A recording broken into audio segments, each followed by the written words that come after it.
ఈరోజు వీడియోలో టేస్టీగా ఉండే చికెన్ దమ్ బిర్యానీని సింపుల్గా ఎలా చేయవచ్చు ఈ వీడియోలో చూసేద్దాం. క్లీన్ చేసి పెట్టుకున్న హాఫ్ కిలో చికెన్లో 1 టీ స్పూన్ ధనియాల పొడి, పావు టీ స్పూన్ గరం మసాలా, రుచికి సరిపడా సాల్ట్, 2 టీ స్పూన్ల ఆయిల్ వేసుకొని బాగా కలిపి పావు గంట సేపు ఫ్రిడ్జ్లో ఉంచుకోవాలి. బిర్యానీ స్పైసెస్ అన్నీ కలిపి 1 టీ స్పూన్ వరకు మిక్సీ జార్లో తీసుకొని 5-6 పచ్చిమిర్చి, కొద్ది కొత్తిమీర, పుదీనా వీటన్నిటిని మెత్తగా గ్రైండ్ చేసి ఈ పేస్ట్ను చికెన్లో వేసుకోవాలి. దీనిలోకి 1 కప్పు పెరుగు, అరచక్క నిమ్మరసం పిండుకొని పావు టీ స్పూన్ పసుపు, 1 టీ స్పూన్ కారం కూడా వేసుకొని ఈ మసాలా అంతా ముక్కలకు పట్టేలా బాగా కలుపుకొని అరగంట సేపు పక్కన ఉంచుకోవాలి. కడిగిన బాస్మతి రైస్ లో వాటర్ పోసుకొని రుచికి సరిపడా సాల్ట్, ఇంకా 2 టీ స్పూన్ల వరకు బిర్యానీ స్పైసెస్, 1 టీ స్పూన్ నెయ్యి వేసుకొని మూత పెట్టి 1 గంట సేపు నానబెట్టుకోవాలి. ఇప్పుడు స్టవ్ పై ప్యాన్ పెట్టుకొని సరిపడా ఆయిల్ వేసుకున్న తర్వాత సన్నగా కట్ చేసి పెట్టుకున్న ఉల్లిపాయ ముక్కలు వేసుకొని బ్రౌన్ కలర్ వచ్చేంత వరకు వేయించుకొని కొన్ని ఆనియన్స్ను ప్లేట్లో తీసుకొని పక్కన ఉంచుకోవాలి.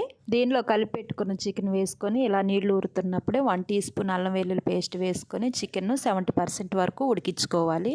ఇప్పుడు ముందే నానబెట్టుకున్న రైస్ను స్టవ్ పై పెట్టుకొని హై ఫ్లేమ్లో 70% వరకు ఉడికించుకోవాలి. ఈ విధంగా ఉడికించుకున్న రైస్ను దమ్ చేయటం కోసం నాన్ స్టిక్ ప్యాన్లో 1 టీ స్పూన్ ఆయిల్ వేసుకొని రైస్ను 2 లేయర్లా వేసుకోవాలి. దీనిపైన మనం ముందే ఉడికించి పెట్టుకున్న చికెన్ను గ్రేవీతో సహా మొత్తం వేసుకొని ఇప్పుడు దీనిపైనే మిగిలిన రైస్ను కూడా 1 లేయర్లా వేసుకున్న తర్వాత దీనిపైనే తరిగిన పుదీనా, ఇంకా మిగిలిన ఫ్రైడ్ ఆనియన్స్, 1 టీ స్పూన్ వరకు ఫుడ్ కలర్ కూడా వేసుకొని లాస్ట్గా 2 టీ స్పూన్ల నెయ్యి వేసుకొని మూత పెట్టి 10 నిమిషాలు మీడియం ఫ్లేమ్లో ఉడికించుకుంటే గుమగుమలాడే చికెన్ దమ్ బిర్యానీ రెడీ. చాలా టేస్టీగా ఉండి సింపుల్గా చేసుకునే ఈ బిర్యానీ నచ్చినట్లయితే వీడియోను లైక్ చేయండి. Thanks for watching.